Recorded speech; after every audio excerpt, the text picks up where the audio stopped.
क्योंकि इस वक्त उत्तराखंड में सबसे बड़ा मुद्दा है आपदा, और आपदा का दंश इस वक्त पहाड़ झेल रहा है। लगातार हम बात करें तो कई जगहों पर आपदा की बड़ी घटनाएं हुई हैं, और हम जानते हैं कि इस वक्त केदार घाटी और उसके आसपास जो कुछ भी हुआ वो बहुत डरावना भी था, जहां पर लगातार सरकार का रेस्क्यू चल रहा है। हज़ारों लोगों को यहां से निकाल लिया गया है सुरक्षित, लेकिन रेस्क्यू जारी है, क्योंकि जो टेम्परेरी पुल भी बन रहे हैं वो भी जब फिर से नदियाँ अपने बहाव पर हैं तो वो भी बह जा रहे हैं। ऐसे में वहाँ पर तमाम मददें ली जा रही हैं, लेकिन विपक्ष सवाल उठा रहा है कि जो काम हो रहे हैं उस काम में वो तेज़ी नहीं देखी जा रही है। लेकिन सत्ता पक्ष का ये कहना है कि पूरी तरीके से हम गंभीर हैं।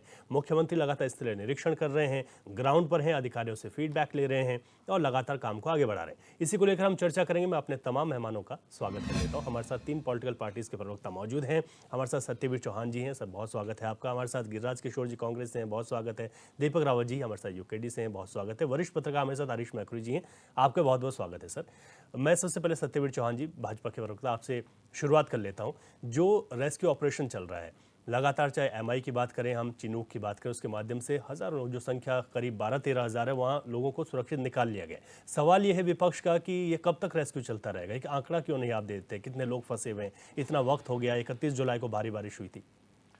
कैंथोरा जी, उत्तराखंड में जिस प्रकार का आप देख भी सकते हो, उत्तराखंड का जो भौगोलिक भाग 86% भाग आपका पहाड़ी क्षेत्र है, जो कि बहुत ही संवेदनशील है। और यहाँ पर तमाम तरह की आपदाएं आती है, चाहे बादल फटने की, चाहे अधिक बारिश होने की, या बाढ़ आने की, चाहे वनाग्नि की हो, या तमाम दूसरी जो आपदाएं हैं, वो अवलांचे, जैसे अवलांचे होते हैं, बड़े बड़े अवलांचे टूट के आ जाते हैं तो आपदा का रूप ले लेते हैं।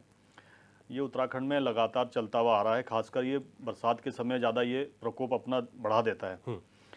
मैं कल ही आपदाग्रस्त क्षेत्र जो आपके टिहरी गढ़वाल लोकसभा में पड़ता है, टिहरी जनपद में घनसाली विधानसभा में, बूढ़ा केदार में आई है, तिल ढांग में आई है, जखनाली में आई है, तौली में आई है। मैं वहाँ पर आदरणीय जो हमारी सांसद है टिहरी गढ़वाल की, उनके कहने पर, और हमारे प्रदेश के प्रवक्ता विनोद सुयाल जी उनके प्रतिनिधि के रूप में गए थे राहत सामग्री लेके।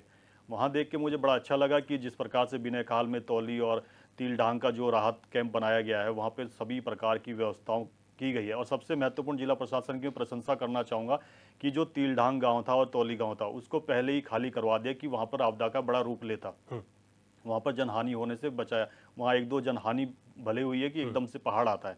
वहाँ पर उनकी सभी प्रकार की व्यवस्थाएं की गई है, उनके रहने की, शौचालय की, पानी की, बिजली की, बच्चों के लिए दूध की व्यवस्था है, बूढ़ों के लिए जिनको दवाई की आवश्यकता है उनकी आवश्यकता तक की गई है। जो गर्भवती महिलाएं हैं उनके लिए वहाँ पर डॉक्टर रखे गए हैं, जिला प्रशासन वहाँ पर है, उनके लिए भूमि लगातार चिन्हित की जा रही है। इसी प्रकार से जखनाली में भी जो है, जो नुकसान हुआ है, उनके लिए भी ये व्यवस्था की जा रही है।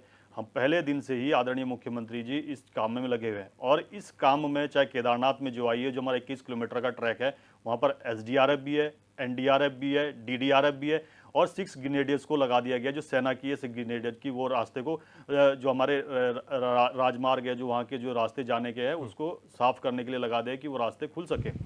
और अभी तक मैं आपको बता देना चाहता हूं, आज का आंकड़ा है कि वहां से सारे के सारे जितने भी लोग फंसे हुए थे उनको निकाल दिया। ये आंकड़ा टोटल मिला के पूरा 15,000 के लगभग है। और मैं अभी जो हमारी सरकार इतनी संवेदनशील है, मुख्यमंत्री जी जिस प्रकार की जीवटता भी दिखाई है कि मनुष्य के जो मानवीय जो हानि ना हो, उनको कैसे उनको कैसे वहाँ से आपदाग्रस्त क्षेत्र से लाना, उनके लिए तो भारत सरकार से भी उन्होंने पहल करी कि हमको वायुसेना के विमान चाहिए और सेना के विमान चाहिए।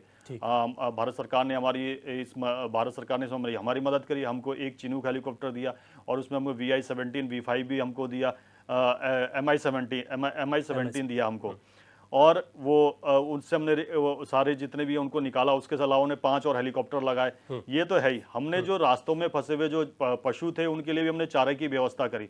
एक तरफ मानवीय जीवन को बचाना, और दूसरी तरफ जो हमारे पशु थे उनको भी बचाने का काम किया। हमारी सरकार पहले दिन से ही काम कर रही है। और यही नहीं, हमारे कल 5 सांसद आदरणीय गडकरी जी से मिले, जो कि राष्ट्रीय राजमार्ग एवं परिवहन मंत्रालय जिनके पास है, कि उत्तराखंड में हमारे क्षेत्रों में इतने इतने भूभाग में हमें नुकसान हुआ है। उन्होंने वहां पर उनको ब्यौरा दिया है, और हमें इस चीज की आवश्यकता है।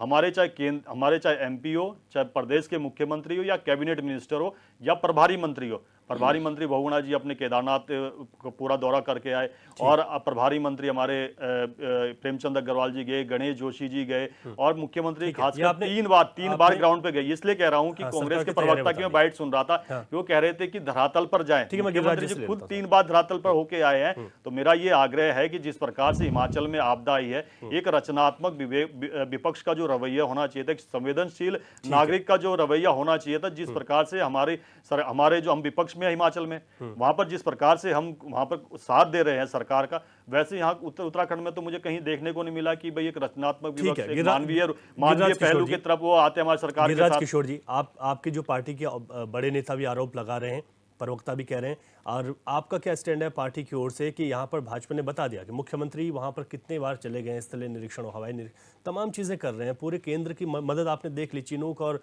जो MI-17 आया वो केंद्र से ही आया है, तो फिर कहाँ पर आप लोगों को लगता है कि चीज़ें वो पूरी नहीं हो पा रही? रवि जी, ये बड़ा सेंसिटिव और वाकई इस पे अगर कोई जिक्र होना चाहिए, कोई बात होनी चाहिए इस विषय पे, आपदा पे, तो इमोशंस के साथ बात होनी चाहिए।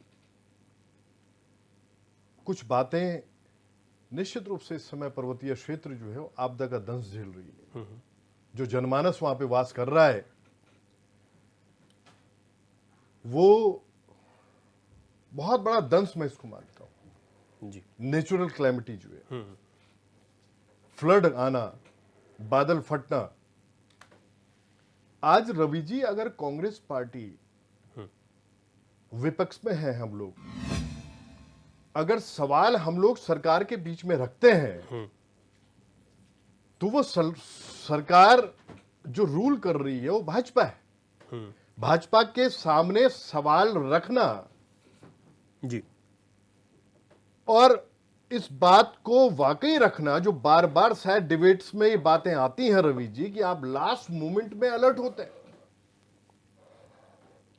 आप चाहे वनाग्नि का हम जिक्र करते हैं, आप लास्ट मोमेंट पे अलर्ट हुए, चाहे चारधाम यात्रा में जब क्राउड बना आप लास्ट मोमेंट पे अलर्ट हुए, जब परेशानी हुई वाकई श्रद्धालुओं को, तो आपकी अलर्टनेस जो थी वो लास्ट मोमेंट पे थी, जो दिखी। आज अगर कांग्रेस पार्टी वाकई जो ये बात रख रही है, आज स्थिति ये होनी चाहिए रवि जी, स्टेट में भाजपा शासित है, केंद्र में सबसे बड़ी पंचायत में भाजपा इस समय सरकार में है, रूल कर रही है देश में, डबल इंजन की सरकार इसको बोला जाता है। अभी कुछ दिन पूर्व जो है, जो बजट सत्र चल रहा था, बजट भाषण जो हो रहा था सीतारमण जी का, सम्मानित मंत्री हमारी वित्त मंत्री, उन्होंने जो बात रखी कि एक प्राविधान, वाकई फ्लड जोन है, सेंसिटिव जोन है उत्तराखंड, एक पर्वतीय जो क्षेत्र है उसका वाकई सेंसिटिव है, उसके लिए प्रावधान हम लोग करेंगे, एक बजट की एलोकेशन, एक बजट का अलॉटमेंट हम उसके लिए रखेंगे। आप इनिशियली आपने, अगर कांग्रेस पार्टी अगर वाकई विपक्ष में रहते हुए सवाल पूछ रही है सरकार से कि इनिशियली बजट आपका फाइनल क्या हुआ है, लेकिन भाजपा ये कह रही है ना कि MI-17 और चिनूक रवि जी सुनिएगा, इस समय उन्होंने कोई मना नहीं किया। आप सुनिएगा, सरकार करेगी ना इस काम को। अगर वहां पे श्रद्धालु फंसे में हैं, लोगों की वाकई वहां पे जान माल का नुकसान हो सकता है, तो चिनूक की अगर मदद की गई है, हेलीकॉप्टर से अगर लाया जा रहा है वहां से लोगों को, तो ये कोई एहसान थोड़ा ना हो रहा है रवि जी, ये होना चाहिए। आप सुनिएगा, आप एक बात और सुनिएगा, सवाल कीजिए ना, आप लोगों को कमी कहां पर लग रही है, मैं कह रहा हूं रवि जी सुन लीजिएगा, कमियां हैं। आज 500 सड़कें लगभग ब्लॉक हैं। आप सोचिएगा, सब्जी नहीं पहुंच पा रही है लोगों तक, आज लोगों तक राशन नहीं पहुंच पा रहा है। रवि जी सवाल बनते हैं, सुनिएगा। इसके अलावा एक बात मैं और रखना चाहूंगा, आज रवि जी सरकार भाजपा की इस समय प्रदेश में भी है और उसमें भी है, केंद्र में भी है। आप लोग पर्वतीय जितने भी राज्य हैं, अगर सरकार स्ट्रांग विल को लेके अगर साथ चले, इस समय स्ट्रांग विल के साथ चले, और वाकई सरकार ये सोच ले कि जितने भी पर्वतीय राज्य हैं रवि जी, उनके लिए एक बजट के एलोकेशन, सुन लीजिएगा, जो वाकई नेचुरल जो क्लैमिटी होती है, लगभग पर्वतीय राज्य से कोई भी राज्य अछूता नहीं है आपदा से, ठीक है, एक अलॉटमेंट उसके लिए एक बजट एक निर्धारित हो, ताकि जो है वो बजट जो है ऐसे इस तरह के जो आपदाएं जब आती हैं, आपदा का दंश जब जनमानस झेलता है उस क्षेत्र का, पर्वतीय क्षेत्र का, तो एक पैसे की अगर अलॉटमेंट होगी, अगर वाकई वो फंड होगा, उस फंड से सीधे पैसा आएगा। अब आप सोचिए, दोनों जगह आप हैं, डबल इंजन की सरकार आपकी है। आप लोगों को पहले तो इनिशियली घोषणा करनी चाहिए कि पैसा हम दे रहे हैं। अगर कांग्रेस पार्टी 5,000 करोड़ की बात कर रही है कि आप लोग पैसा दें केंद्र को, तो उसके पीछे कारण यह है कि रवि जी, आज जो वाकई जो स्थितियां हैं, इतना बड़ा नुकसान जो हो चुका है आपदाग्रस्त क्षेत्र में, जो आज इस तरह इतना बड़ा फ्लड जो आया है, आज जो इतना बड़ा नुकसान है, उसकी भरपाई के लिए पैसा अगर विपक्ष बोल रहा है कि आप केंद्र से बोले, आप केंद्र के सामने 100, 200, 300, 400 करोड़ की बात न करें। ठीक है। और दूसरी बात, केंद्र भी इस समय इमोशनली और पूरा इमोशंस के साथ जो है, सेंटिमेंट्स के साथ सामने आए और स्टेट की, अगर उत्तराखंड वाकई जो है इस समय आपदा का एक विशेष पैकेज है, पूरा राज्य जो है, तो आप साथ में खड़े हो। ठीक है, मैं यूकेडी का पक्ष लेता हूं। दीपक रावत जी, जिस तरीके से यहाँ पर भाजपा कांग्रेस की सरकारें रही, लेकिन आप क्षेत्रीय दल होने के नाते हमेशा ही दोनों पर सवाल उठाते रहे। इस वक्त जो प्रदेश की स्थिति बनी हुई है और जो काम किया जा रहा है आपदा को लेकर, उस पर यूकेडी का क्या स्टैंड है? देखिए, राहत और बचाव कार्य को ही अगर वर्तमान सरकार अपने आप को कह रही है कि हमने बहुत अच्छा काम किया, वो कर रहे हैं, तो ये सच नहीं है। आप ये बताइए कि इनसे सवाल ये पूछिए, 31 तारीख को जो बादल फटा है केदारनाथ में, क्या उसकी पूर्व सूचना थी? और यदि पूर्व सूचना सरकार को थी तो इन्होंने 4 धाम यात्रा क्यों नहीं रोकी? नहीं, बादल फटने की पूर्व सूचना कैसे हो जाएगी? यही विषय देखिए, यही विषय है। बादल फटने की पूर्व सूचना नहीं थी। जब केरल के वायनाड में यह घटना घटी थी, तो अमित शाह जी ने संसद में यह बोला कि 24 तारीख को, 25 तारीख को, 26 तारीख को हमने पूर्व सूचना दी थी कि इस तरह बहुत अति वर्षा होगी और यहां तक कि बादल फटने की लैंडस्लाइड भी हो सकता है। अच्छा, ये है सवाल। ये सवाल था, ये पूछा गया, संसद में पूछा गया। राजनीति वहां से शुरू हो रही है आपदा में। और जब विपक्ष ये प्रश्न पूछता है भारतीय जनता पार्टी से, तो ये प्रश्न का उल्टा प्रश्न करते हैं। अब दूसरा सवाल, जब से इस प्रदेश में 4 धाम यात्रा शुरू हुई है, भारतीय जनता पार्टी के प्रवक्ता हो या नेता हो, स्वयं मुख्यमंत्री ने कहा था कि जो यहां पर बिना रजिस्ट्रेशन के किसी भी यात्री को ऊपर नहीं जाने दिया जाएगा। तो मैं आज आपके माध्यम से पूछना चाहता हूं, 31 तारीख को कितने लोग केदारनाथ गए थे? कितने लोगों को ऋषिकेश से केदारनाथ भेजा गया था? आज अगर भारतीय जनता पार्टी और सरकार आंकड़ा प्रस्तुत नहीं कर पा रही है जनता के सामने और हमारे सामने, तो कारण सिर्फ यह है कि इनको यह पता ही नहीं है कि कितने लोग यहां से ऊपर यात्रा में गए थे। अच्छा, कितने लोग यात्राओं में गए, कितने लोग, और सबसे बड़ा प्रश्न, मूल प्रश्न, कितने लोग लापता हैं? इसका डाटा कहां है? ठीक है, आप ये कह रहे हैं कि स्पष्ट बताओगे 31 तारीख को कितने लोग गए थे? स्पष्ट कहां से बताएंगे रवि जी, जब इनके पास ये आंकड़ा है ही नहीं कि कितने लोग केदारनाथ की यात्रा गए। आंकड़ा है ना सरकार के पास, प्रत्येक दिन का है। कितने लोग लापता हैं? आप कितने लोग, अगर बादल फटा है, कितने लोग लापता हैं, उसका आंकड़ा बताइए ना। अब मैं जवाब ले लूं। कितने लोग नहीं है इनके पास आंकड़ा, ये सार्वजनिक नहीं कर रहे उस आंकड़े को। ठीक है, अब मैं जवाब ले रहा हूं। आपका अच्छा क्वेश्चन है सत्यवीर चौहान जी, उसके बाद मैं फिर मैक्रो जी पर जाऊंगा। पहले जवाब दे दीजिए, आप शॉर्ट में दीजिएगा। मैं इनको आग्रह करना चाहूँगा, डीपीआर एक उत्तराखंड सरकार की सूचना आती है, अगर इसको देखना चाहें तो देख सकते हो उस पर। एक सेकंड रुक जाइए ना सतबीर जी, 1 मिनट रुक जाइए। जनता को सिर्फ बताइए कितने लोग लापता हैं जो अब तक नहीं मिल पा रहे हैं। मैं आपका दर्द समझ सकता हूं। एक हफ्ते का। 1 मिनट रुको, मैं आपका दर्द समझ सकता हूं कि यात्रा बहुत सुचारू रूप से चल रही थी। यात्रा में प्रश्न नहीं कर रहा हूं मैं। आपने पहले 1 मिनट रुक जाइए, फिर गलत दिशा में ले जा रहे हैं। सवाल पे जवाब दीजिए। यात्रा में प्रश्न नहीं कर रहा हूं। आप आंकड़ा पूछ रहे हैं कि कितने लोग गए थे, कितने लापता हैं। आप ही के डाटा ने बोला था कि आंकड़ा होना चाहिए। बताइए पहले। 1 मिनट रुके, इनको बता दूं, इनके ज्ञान वर्धन कर दूं जरा। बिल्कुल। एक डिस्ट्रिक्ट मजिस्ट्रेट का पेज है, डीपीआर पे सूचना आती है और अलग से आपदा कंट्रोल। कितने लोग गए थे सतबीर जी? आप फिर बीच में बोल रहे हो। केदारनाथ में कितने लोग गए थे, इसका आंकड़ा दीजिए ना। आप सुनना नहीं चाहते तो सुन लीजिए मेरे से। 12,000 फंसे हुए हैं। आज आपने 15,000 फंसे एक हुए व्यक्ति नहीं फंसा, मैंने बोला 15,000 लोग थे और उनको निकाल दिया गया है। कहां से आया आंकड़ा? निकाल गया। आंकड़ा 15,000 का सरकारी आंकड़ा बता रहा हूं आपको मैं, सरकारी आंकड़ा। आप सुनना नहीं चाहते, आंकड़े अलग बता रहे हैं। ठीक है, कौन अलग बता रहा है? मैं बता रहा हूं, मैं चैलेंज कर रहा हूं, मैं चैलेंज कर रहा हूं आपको, मैं चैलेंज कर रहा हूं आपको, मैं चैलेंज कर रहा हूं आपको। दीपक जी 1 मिनट, इसका आंकड़ा प्रस्तुत करिए ना। केदारनाथ में 31 तारीख को कितने लोग गए थे? आपने आज के अखबार पढ़े? ठीक है, आज के अखबार पढ़े आपने? अगर सुन लीजिए, अखबार कहां से छपता है? अखबार कहां से छपता है? सूचना विभाग को उसको देता है। ठीक है। अच्छा ठीक है, इस पे ठीक है। अच्छा, यहाँ पर आप दोनों लोगों को रोकूंगा, दोनों लोगों को रोक। 1 सेकंड, यहाँ पर एक छोटे से ब्रेक के लिए रुक रहे हैं, आंकड़े पर ही बात करेंगे, दोबारा प्रवक्ताओं के पास आऊंगा। एक छोटा सा ब्रेक।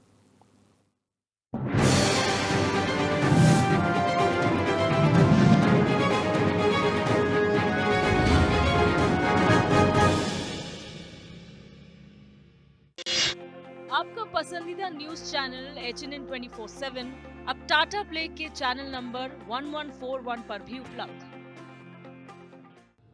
हम हरियाणवी अब हर घर नल से शुद्ध जल पाते हैं। हमारा हरियाणा नॉन स्टॉप हरियाणा। ये पहाड़ ही नहीं हमारी पहचान भी है। HNN 24/7 जुनून सच दिखाने का।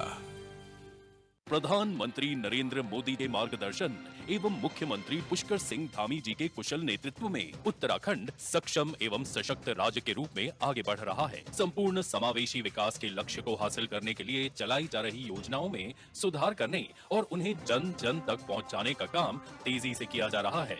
राष्ट्रीय खाद्य सुरक्षा योजना के माध्यम से प्रदेश में गरीबों और आर्थिक वर्ग के कमजोर तथा BPL परिवारों को कम कीमत पर खाद्य सामग्री उपलब्ध कराई जा रही है। इस योजना के अंतर्गत प्रति राशन कार्ड 35 किलोग्राम खाद्यान्न, जिसमें 13 किलो गेहूं, 21 किलो चावल तथा 1 किलोग्राम चीनी प्रति राशन कार्ड बहुत ही मामूली दर से दी जाती है। मेरा नाम स्वामीनाथ मौर्य है और हमको फ्री राशन मिलता है। हमारा काम चल रहा है, गुजारा बस हो रहा है। हमारा बस ये कार्ड बना है।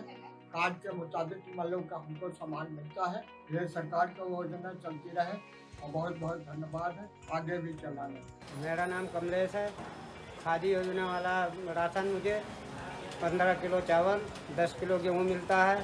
पहले तो हम बहुत दिहाड़ी मजदूरी करते थे, काम उतना नहीं था। अब तो हमें फ्री राशन मिल रहा। तो हमारा कुछ काम धंधा नहीं, मैं ठेली चलाता हूँ, मजदूरी करता था, कभी हुआ कभी नहीं हुआ। अब जब से मुझे राशन मिलने लगा, मोदी जी का धन्यवाद जो कि हमें फ्री राशन मिल रहा है। इस योजना का लाभ लेने के लिए ऐसे गुलाबी राशन कार्ड धारक परिवार जिनकी मासिक आय 4000 रुपए से कम है को शामिल किया गया है। राज्य के 60 लाख से अधिक लोग केंद्र सरकार की इस महत्वाकांक्षी योजना का लाभ ले रहे हैं। प्रदेश के गरीब तबके और जरूरतमंद परिवार के लिए ये योजना अमृत तुल्य साबित हुई है। योजना सुचारू रूप से कार्यान्वित हो, इस पर प्रदेश सरकार द्वारा पूरा ध्यान रखा जा रहा है तथा इसकी नियमित मॉनिटरिंग भी की जा रही है। स्वच्छ, पारदर्शी और प्रभावी गवर्नेंस का दिख रहा है धरातल पर परिणाम। धामी सरकार, मजबूत इरादे, पूरे होते वादे। हमारी सभ्यता ही हमारी विरासत है। HNN 24/7 जुनून सच दिखाने का। गंगा सी पवित्रता उत्तराखंड के कण कण में है। HNN 24/7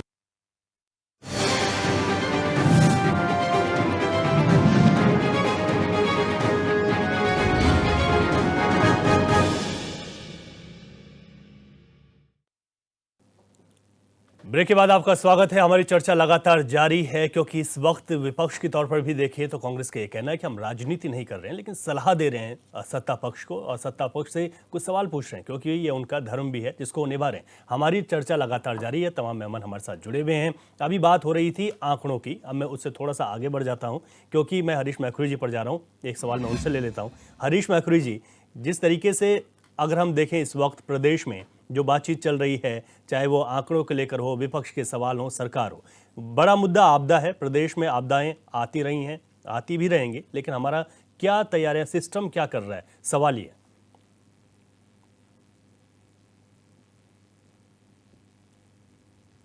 टेक्टोनिक प्लेट पर बसा हुआ है पूरा उत्तराखंड, पूरा हिमालय रेंज ही। तो ये गोंडवाना लैंड और यूरेशियन प्लेट जो है वो दोनों चिपक रही हैं, उसके कारण हिमालय निरंतर उठ रहा है। तो नया पर्वत है, तो यहाँ आपदाएं आती रहेंगी। और जो आपदा है, प्राकृतिक बड़ी आपदा है जो भी आती है, उस पर किसी का नियंत्रण नहीं है, चाहे ये सरकार हो, वो सरकार हो, और उसको हम लोग न्यूनीकृत कर सकते हैं और पंक्चुअलिटी के साथ वहां पर पहुंच सकते हैं। बस ये है कि क्या हम सहायता कर सकते हैं। तो केदारनाथ आपदा में हम देख रहे थे कि पहले दिन से ही वहां पे मेरे ख्याल राहत और बचाव स्टार्ट हो गया है और कोई भी व्यक्ति लापता नहीं है वहां पर, और ना कोई इस समय कैजुअलिटी हुई है। और सबसे अच्छी बात ये रही कि वहां पे पहले दिन जब तक प्रशासन पहुंचता तब तक स्थानीय जो लोग थे उन्होंने भी वहां पे अपने भंडारे वगैरह शुरू कर दिए और जो राशन के दाम है, चाय पानी खाने की दुकानों के दाम नहीं बढ़ाए। ये मतलब हमारी अखबारों की भी खबर है, समाचार है जी, सच भी तो है। ये उत्तराखंड की भी एक अच्छी छवि बाहर जा रही है।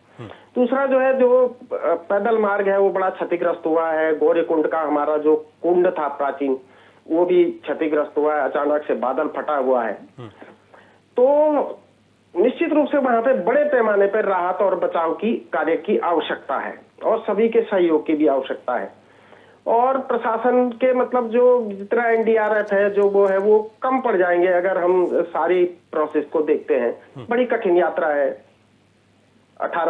17-18 किलोमीटर की कुल यात्रा बनती है और अब तो ये जो टूटा हुआ इसके कारण 24-25 किलोमीटर की पूरी स्पान हो गया है वो, जहां पर की गाड़ियां नहीं चल रही है। तो इसलिए ये कठिन है, मतलब राहत और बचाव कार्य करना वहां पे। मतलब यहाँ पर हम बहस करें, अच्छी बहस करें, वो सरल काम है यहाँ बैठ के, लेकिन वहां पर जमीन में काम करना बड़ा कठिन है जी। कोई भी सरकार हो। इसके बावजूद वहां पे कैजुअलिटी नहीं हुई है और लोग लापता नहीं है।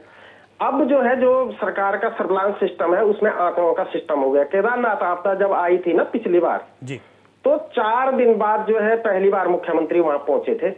10,000 लोग खत्म हुए थे, सरकारी आंकड़े हैं, और 4,000 लोगों का तो इन्होंने कुछ मुआवजा वगैरह भी दिया। और केंद्र की राहत तो 16 दिन बाद पहुंची थी। तो बोलना सरल है, करना बड़ा कठिन है। तो निश्चित रूप से, और प्रधानमंत्री तो तब आए ही नहीं थे यहाँ, उत्तराखंड ही नहीं आए उस पूरी आपदा के दौरान।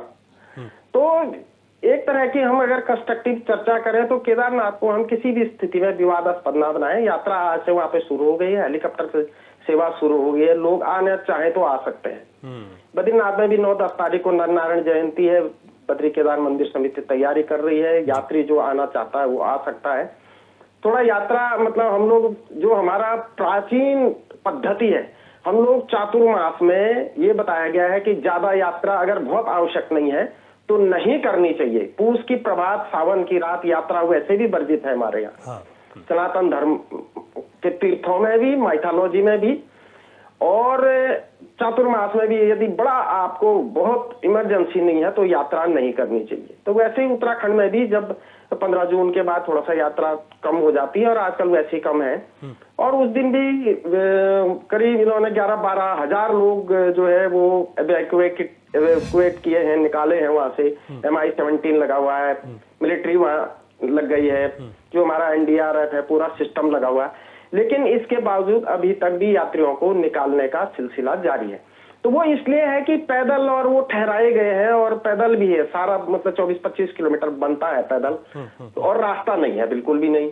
तो इस कारण थोड़ा सा दिक्कत तो हो रही है, लेकिन आज से फिर से पैदल यात्रा वहां पे शुरू हो गई है। हम ये चाहते हैं कि बद्रीनाथ और नहीं, केदारनाथ में और हेमकुंड में जो रोपवे है जी, उस पे ना कोई सड़क बनानी होती है, ना कुछ होता है, केवल यात्रा होती है। उसके लिए ठीक ठाक जगह देखे और उस रोपवे का काम सरकार शुरू करे जी। तो निश्चित रूप से ये केदारनाथ की यात्रा थोड़ा सुगम होगी, हेलीकॉप्टर की गड़गड़ाहट भी कम होगी, हमारे खच्चरों पर भी लोड कम हो जाएगा, पैदल यात्रा पर भी। और उसको सरकार जितनी जल्दी हो उसको शुरू करे। यात्रियों को अच्छी मतलब संदेश लेके यात्री यहाँ से जाएं, इसके लिए सरकार प्रयत्न करे, पूरे एफर्ट लगा दे। वहाँ पे सरकारी भंडारे भी खुलने चाहिए, वहाँ निःशुल्क राशन वितरण की मंदिर समिति, केदारनाथ बद्रीनाथ मंदिर समिति ने भी वहाँ कुछ दिन भंडारा चलाया है। लेकिन हम कह रहे हैं परमानेंट भंडारा चलाइए। जब हम यात्रियों की दान दक्षिणा पर निर्भर है तो उनको हमें देना भी चाहिए। कोई ज्यादा यात्री भी नहीं, 8-10 हजार लोग हैं, तो उनका होना चाहिए। तो आज तो लगभग सभी यात्री इवैक्यूएट हो चुके हैं, और अब उन्होंने यात्रा भी शुरू कर दिया। मंदिर समिति की हमारे पास जो विज्ञप्ति आई है उस हिसाब से वहां पे आज से यात्रा भी शुरू कर दिया। हेलीकॉप्टर स्टार्ट हो गए हैं। इस बार 25% छूट भी है हेलीकॉप्टर यात्रा करने पर। मैं भाजपा से एक सवाल ले लेता हूँ सत्यवीर जी। सवाल ये है कि अब ठीक है, जो आपदा में राहत बचाव कार्य हुआ उस पर आपने बता दिया। हमारे यहाँ पर बहुत सारे जो पुल हैं वो टूटे हैं, सड़कें पूरी तरीके से वॉश आउट हैं, उसको लेकर सरकार की तैयारियां क्या हैं? दूसरी बात एक है, एक भय हो गया, डर हो गया लोगों में अचानक से कि अब वहां पर जाएंगे तो रास्ते टूट गए हैं। तमाम तस्वीरें जो हैं हर जगह से लोगों ने देख ली। आगे आप पुनर्निर्माण को लेकर, स्थिति को ठीक करने को लेकर सरकार कितनी गंभीर है? सरकार तो केंद्र जी पहले दिन से ही गंभीर है। आपके जो आपने यहाँ पर स्वतंत्र पत्रकार भी बुलाया है, उन्होंने स्पष्ट कर दिया, मैं तो एक पॉलिटिकल कार्यकर्ता के रूप में यहाँ हूँ, एक पार्टी के कार्यकर्ता के रूप में हूँ, उन्होंने स्पष्ट कर दिया कि हमारे समय पे आई हुई आपदा और कांग्रेस के समय आई हुई आपदा में कितना भारी अंतर है, कौन मानवीय मूल्यों के लिए और उनकी संवेदना के लिए तत्पर था और कौन नहीं था, कौन मुख्यमंत्री धरातल पर गया, कौन मुख्यमंत्री धरातल पर नहीं गया। उन्होंने तो सभी बातें रखी, कौन प्रधानमंत्री उस समय गया, कौन नहीं गया। उन्होंने मौत का आंकड़ा तक बता दिया, कितने मौत के आंकड़े थे, किस प्रकार का मंजर था। मुख्यमंत्री जी पहले दिन से 3 बार दौरा करके आ चुके हैं, प्रभारी मंत्री वहां पर दौरा करके आ चुके हैं। केंद्र से सहायता मिली तो केंद्र से सहायता में तुरंत मिल गई। और यही नहीं, मैं आपको बता दूं, कांग्रेस के प्रवक्ता भी बड़े जोर शोर से बोल रहे थे कि भी आपदा के लिए बजट की कितना हमको प्रावधान किया गया। माननीय जी, अगर आपके नेतागण जो संसद के अंदर है, अगर शांति से बजट को सुनते तो आपको आज ये प्रश्न मेरे से ना पूछना पड़ता कि उत्तराखंड को कितना दिया गया है। तो मेरा आपसे निवेदन है, जब संसद चलती है, देश के लोग जब उसको सुनते हैं तो उसको सुनने, कांग्रेस को भी जो उसमें उनके नेतागण उनको भी सुनना चाहिए। और स्पेशल पैकेज नहीं दिया, स्पेशल पैकेज की बात बताया तो मैं उसी पे आता हूँ। जब ये राज्य का निर्माण होता है, इस राज्य का निर्माण होता है, तो सबसे पहले तो अटल बिहारी वाजपेयी ने इसी बात का ध्यान रखा है कि ये जो मैंने आपको शुरुआत में बताया कि 86% भूभाग उत्तराखंड का पर्वतीय क्षेत्र है जो अति संवेदनशील है। तो अति संवेदनशील होने के बाद इन्होंने इस उत्तराखंड को स्पेशल इकोनॉमिक का स्टेटस दिया था। वो खत्म कब होता है? जब कांग्रेस की सरकार 2012 से 2017 के बीच में होती है और कांग्रेस जब 4 कोनों में बढ़ जाती है। अपनी कुर्सी बचाने के लिए तो हरीश रावत उस समय तत्कालीन मुख्यमंत्री है, दिल्ली की अनुकंपा लगाते से अपनी कुर्सी बचा लेते, मगर जब स्पेशल स्टेटस जाता है तो आज ये कांग्रेस के प्रवक्ता को नहीं बोलना होता, हमें केंद्र के पास दौड़ लगानी होती। मगर आदरणीय प्रधानमंत्री मोदी जी जब से केंद्र में आया, जिस प्रकार से उन्होंने उत्तराखंड के लिए प्रत्येक क्षेत्र में देने का काम किया है, उन्होंने उत्तराखंड की सीमाएं जो 2 अंतर्राष्ट्रीय सीमाएं हैं उनको कैसे मजबूत किया जाए, वहां के लोगों को संपर्क कैसे और मजबूत बनाया जाए। वहां के लिए वाइब्रेंट विलेज में हमारे 51 गांवों को लिया गया, वहां पे मूलभूत आवश्यकताएं जो होनी चाहिए उसको लिया गया, चाहे पोस्ट ऑफिस हो, चाहे वहां पे कनेक्टिविटी का कोई साधन हो, चाहे सूचना का साधन हो, चाहे वहां पर हॉस्पिटल्स हो या जो अन्य सुविधाएं हो सकती है। यही नहीं, 1962 में जो दो गांव खाली हुए थे, नेलांग और जेबंग जो खाली हुए थे, उनको दोबारा बसाने का सवाल ले लीजिए। आउटर वैली थी दोबारा काम करने। एक और मैं बात बताना चाहता हूँ, इन्होंने यूकेडी के प्रवक्ता ने कहा कि अमित शाह जी ने, गृह मंत्री जी ने वहां पर पार्लियामेंट में उन्होंने वायनाड के ऊपर उत्तर दिया। तो मैं इनको बताना चाहता हूँ, मुझे नहीं लगता है कि मौसम विज्ञान के बारे में ये कितना जानते हैं। बादल फटने की आज तक की कोई टेक्निक इस पूरे विश्व में नहीं आई है कि कब बादल फटेगा कब नहीं फटेगा। हाँ, भारी मात्रा में बारिश होगी, इसका पूरा का पूरा होता है कि किस समय से किस समय तक होगी, बिजली की रफ्तार कितनी होगी, कि कितनी तेजी से गड़केगी, बादल कितनी तेजी से गड़केंगे, वो सारी होती है। मैं आपको बताना चाहता हूं, उत्तराखंड में हम अभी बैठे हैं, देहरादून का पेज खोलिए डिस्ट्रिक्ट मजिस्ट्रेट का, वो हर 3 या 4 घंटे में अपडेट करती है किस क्षेत्र में कितनी वर्षा होने वाली है, कितनी वर्षा होने वाली है। उसके बाद वो जब उनको पूरी रिपोर्ट मिलती है उसके बाद स्कूलों की छुट्टी करते हैं। हमारे ये पहले, और वायनाड में भी ये पहले सूचित किया गया था इतनी भारी मात्रा में वर्षा होगी। ये वहां की सरकार एक्टिव नहीं हुई, इसके लिए हम ये स्थानीय प्रशासन और वहां की सरकार जिम्मेवार है। हमारे यहाँ तो पहले दिन से मैंने बताया, किसी भी प्रकार से, मैं खुद आपदाग्रस्त क्षेत्र में होकर आया हूं,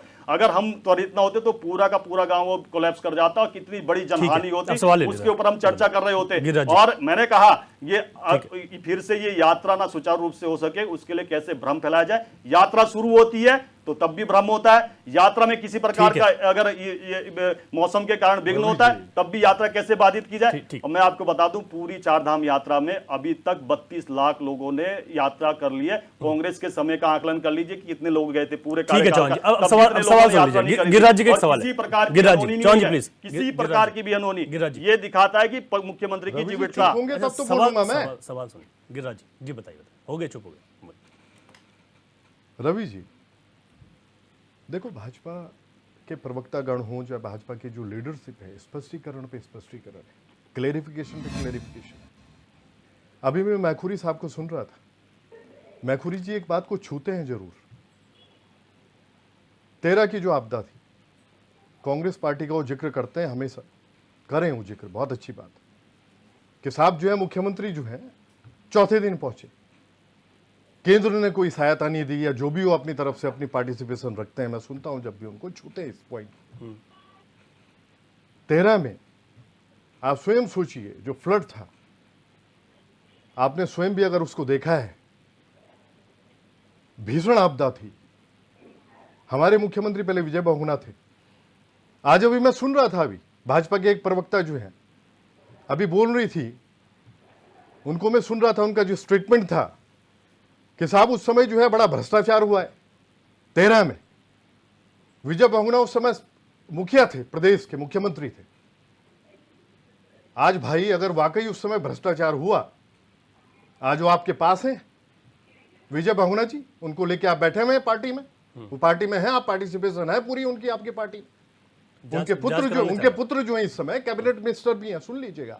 मैं बात ये नहीं कर रहा हूं कि कोई भ्रष्टाचारी मुख्यमंत्री थे, मैं बात ये कर रहा हूं कि आप दो मुंही हैं। आपके जो बोलने की जो वाकई जो आपका जो लहजा होता है भाजपा के लीडर्स का, वो बोलने से पहले सोचते नहीं है कि हमें कहां पे क्या बोलना है।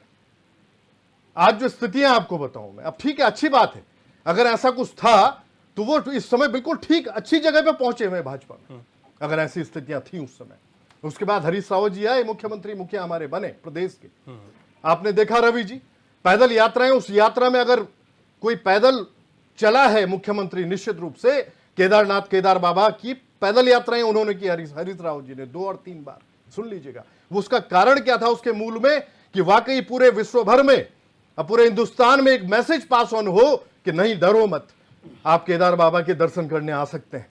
उस समय कर्नल कोठियाल के साथ मिलकर निश्चित रूप से आर्मी की भी बहुत बड़ी पार्टिसिपेशन उस समय थी, दोनों ने मिलके और स्ट्रांग विल दिखाते हुए पॉलिटिकल हरीश रावत जी ने निश्चित रूप से दोनों लोगों का जब वाकई मिश्रण हुआ, और उसमें आप देखिए उसकी जो इंप्लीमेंटेशन थी उस समय काम की जो गति थी, आप उसको कैसे भूल जाते हैं। आज जो स्थितियां आपको बताऊं मैं, आज जो माहौल है, अगर लास्ट मोमेंट पे अलर्ट की बात की जाती है, सीएम साहब का भी एक स्टेटमेंट था बीच में अभी, जो शुरू में आया 2-3 दिन पहले, 3 दिन 4 दिन पहले, कि आपदा जब आती है उस पर किसी की उसको रोक नहीं सकता कोई, निश्चित रूप से कोई नहीं रोक सकती, कोई सरकार नहीं रोक सकती उस आपदा को, लेकिन भाई आप उपाय तो कर सकते हैं। आप वाकई ऐसी स्थितियां तो बना सकते हैं कि अगर 400-500 सड़कें ब्लॉक हो रही हैं तो आपके जेसीबी, पर्टिकुलर एक जेसीबी आपके छोटे छोटे पॉकेट्स में हो जो ब्लॉकेज को हटाए। आज अगर राशन की और सब्जी की मूल्य में अगर छोटी छोटी बातें विपक्ष रख रहा है कि लोग वाकई त्राहिमाम कर रहे हैं, जो जनमानस वहां पे वास कर रहा है, तो इसलिए उसके पीछे कारण यह है कि वाकई कांग्रेस पार्टी आज चाहती है, और हमारे अपने जितने भी विधायक गण हैं, सुन लीजिएगा, आप जो असेंबली में रिप्रेजेंट कर रहे हैं, पार्टी की तरफ से निर्देशित किया गया है उनको कि आप पूरे सेंटिमेंट्स और इमोशंस को लेके जनता के बीच में जाएं, उन पे मरहम लगाने का कार्य करें, जो आपदा का सवाल चल रहे हैं। अब आपसे सवाल है, भाजपा ने यह भी कहा कि जब आपकी यात्रा वहां पर चल रही थी तो आप लोग वापस आ गए, आपके अध्यक्ष वापस आ गए, तमाम जो लोग थे वापस आ गए, रवि जी आप वहीं रुक जाते। रवि जी आप छू गए, आज सुन लीजिएगा, आज मैं कोशिश कर रहा था अपनी तरफ, भाजपा का सवाल मेरा रवि जी सुन लीजिएगा, भाजपा का जो सवाल करने वाले आज जो मंत्री थे, बड़े सीनियर मिनिस्टर हैं, प्रेमचंद अग्रवाल जी, जब मैं उनको सुन रहा था, सुन लीजिएगा, और ठहाके लगाते हुए उन्होंने स्टेटमेंट आज दिया है कि करण महारा छू नहीं पाया उसको, केदारनाथ जी को। आप सोचिए उसके मूल में अगर वो वाकई उस आपदा ग्रस्त जो क्षेत्र है, आपदा का दंश जो जनता इस समय जनमानस उस क्षेत्र में झेल रही है, आप उनका मखौल उड़ा रहे हैं, हंस रहे हैं, इतने सीनियर मिनिस्टर होके।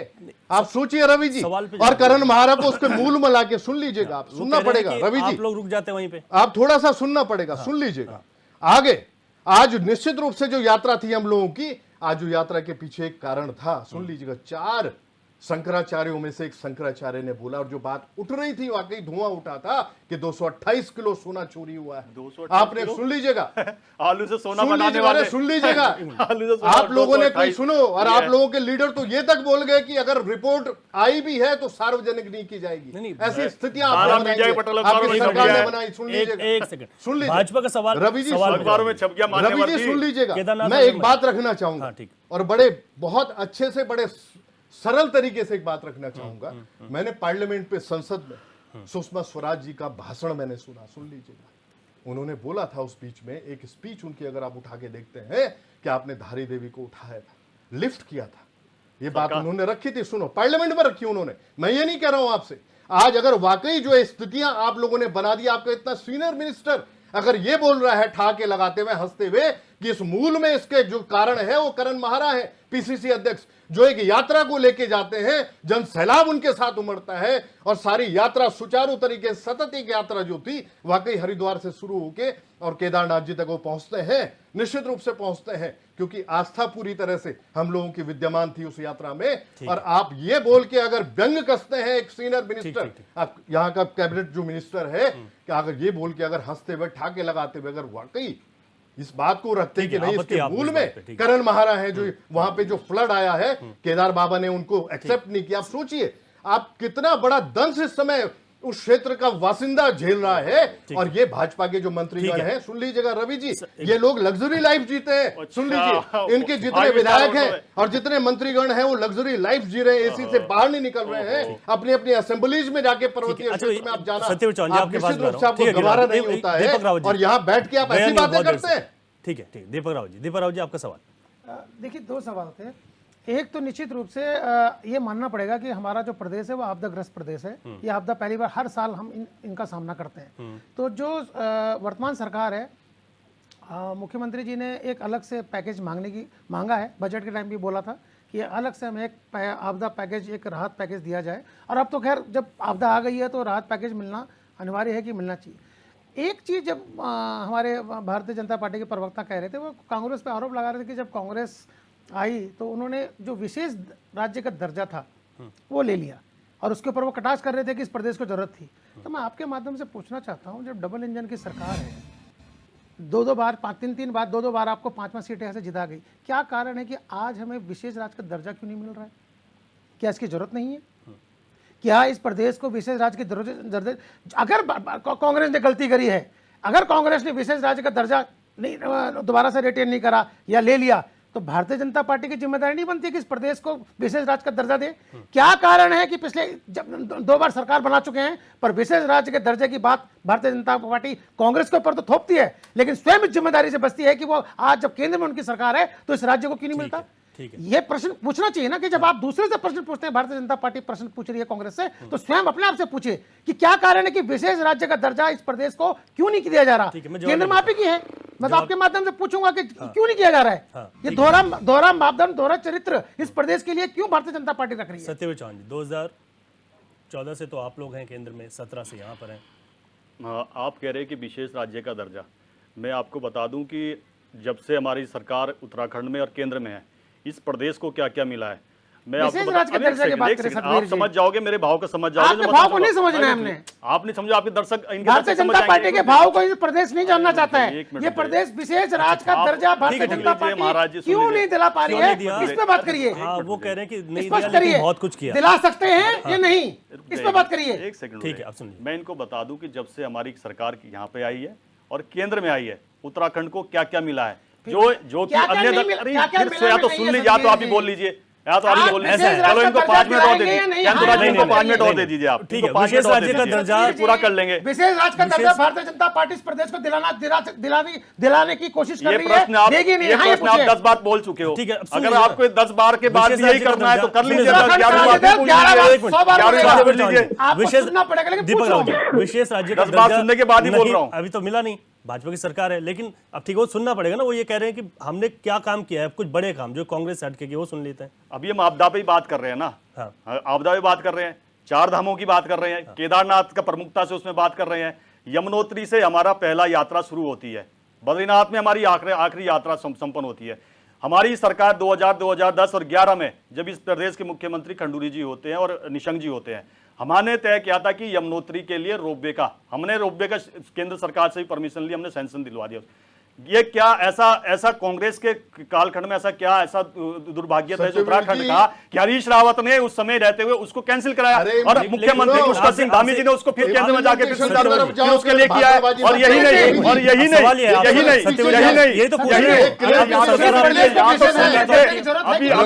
अभी और नमक छिड़कूंगा, अभी आपके गाँवों पे नमक और छिड़कूंगा, अभी और छिड़कूंगा, अभी छिड़कूंगा और छिड़कूंगा नमक आपके गांव पे। आप स्वयं सोचिए, अरे क्या छिड़कोगे? झूठ बोलते हो। अगर तो मैंने अभी तो अंश भर नहीं छुआ है, अंश भर नहीं छुआ है। चलो छद्म की पार्टी भाजपा है, छद्म की राजनीति मैं बताता हूँ, चलो छद्म की राजनीति करते हैं आप लोग। मैं बताता हूँ, अभी 18वीं संसद चल रही है, केंद्रा जी आपने भी देखा होगा, आपके भी मीडिया के लोग होंगे। अभी ये केदारनाथ की बात कर रहे हैं, केदारनाथ की बात कर रहे हैं, केदारनाथ की बताता हूं, केदारनाथ में किसका स्थान है? भोलेनाथ का। जागृत शिवलिंग है, द्वादश ज्योतिर्लिंगों में से एक है। भोलेनाथ के भक्तों को क्या बोलते हैं? राहुल गांधी को हिंदू हिंसक होता है, मल्लर के मंदिर में और क्या कहते हैं? हार गए, लेकिन देने के बारे में अयोध्या हार गए रवि जी, हार गए। और ये इनके अहंकार चूर नहीं हुआ इनका, सुनिए अध्यक्ष की तारीफ कर रहे थे। इनका अहंकार चूर नहीं हुआ। समय नहीं है, तभी इनका घमंड चूर नहीं हुआ है। सुनिए, यही कह रहे थे कोटद्वार में ऐसी स्थितियां इन्होंने बना रखी है। अच्छा, ठीक है। कि अगर वाकई विपक्ष, सुनो रवि जी, अगर विपक्ष जो है विपक्ष का एक सवाल की था। बात करता है, अगर विपक्ष ग्रीन बोनस की बात करता है, बोनस की बात हमने 2011 में कर दी थी मान्यवर। ठीक है, स्पष्टीकरण में कर दी थी, आपको अगर याद ना हो। ठीक है, बोनस एक कहाँ सेकंड। गया? अच्छा, मैं आगे बढ़ जाता हूँ। मैं हरीश एक प्रश्न के बाद दूसरा प्रश्न, फाइनल प्रश्न के बाद फाइनल सुनना कमेंट की होगा। तरफ जा रहे हैं, समय नहीं है। हरीश मैखुरी जी, फाइनल कमेंट आज के उस पर आपसे शुरुआत कर रहा हूँ मैं, क्योंकि एक सलाह रवि जी, ऐसा है ना, डबल इंजन की सरकारों की बात हो रही है, तो दोनों ही डबल इंजन रहे।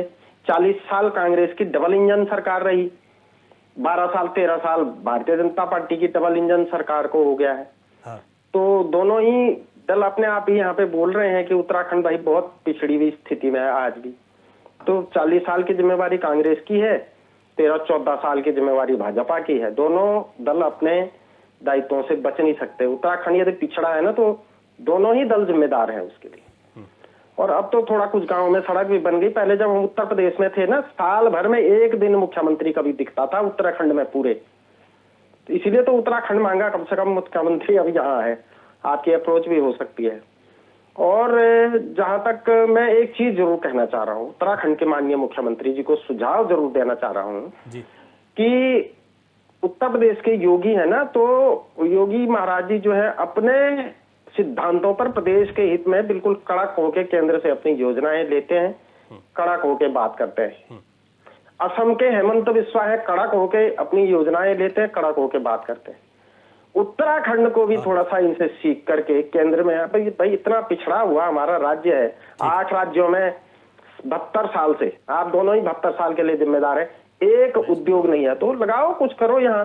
ठीक है सर। 4 मेडिकल कॉलेज उत्तराखंड को अभी चाहिए। ठीक है, तो 4 मेडिकल कॉलेज मांगिए ना भाई, आपने तो चुनाव लड़ना है 2.5 साल बाद। ठीक है हरीश मैखुरी जी, क्योंकि समय नहीं है, थोड़ा 3 पॉलिटिकल पार्टी से नहीं, मैखुरी जी बद्री गाय पे भी बोलो एक बार और। एक सेकंड वो भी जरूरी है, सत्यवीर चौहान, वो भी जरूरी है, जो अभी तक नहीं सुन रहे। सुनिए रवि जी, अरे अभी तक नहीं सुन रहे आप बद्री गाय के बारे में। राज्यसभा सांसद महेंद्र भट्ट जी ने उसका प्रश्न किया राज्यसभा में, जरा बद्री गाय के बारे में बताया। अरे झूठ और छल और छल की राजनीति करने वालों, अपडेट आप हो। मुझे लगता है कि हम तो अपडेट होके आते हैं। यही तो, अरे हम तो टॉपिक भी नहीं, हमें तो पता टॉपिक यहाँ लगता है, हमें तो हमारी जानकारी होती है। चलती है संसद की। आज सुनिए रवि जी, आज इस फ्लड में एक एक दिन बोले आदमी आ रहे हैं और यहाँ भाषणबाजी कर रहे हैं, एक दिन हो क्या गया?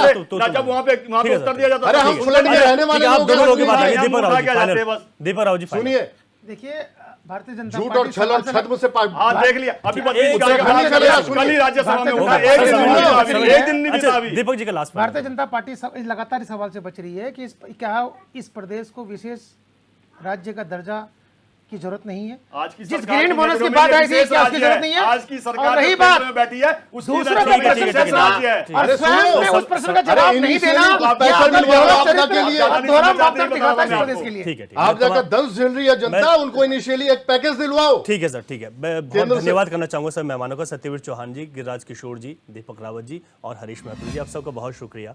और यहाँ पर पक्ष विपक्ष उत्तराखंड में देखें तो एक दूसरे पर आरोप लगते रहते हैं, हर जगह ही होता है, लेकिन मुझे लगता है कि यहाँ पर सभी लोगों को मिलकर काम करना होगा।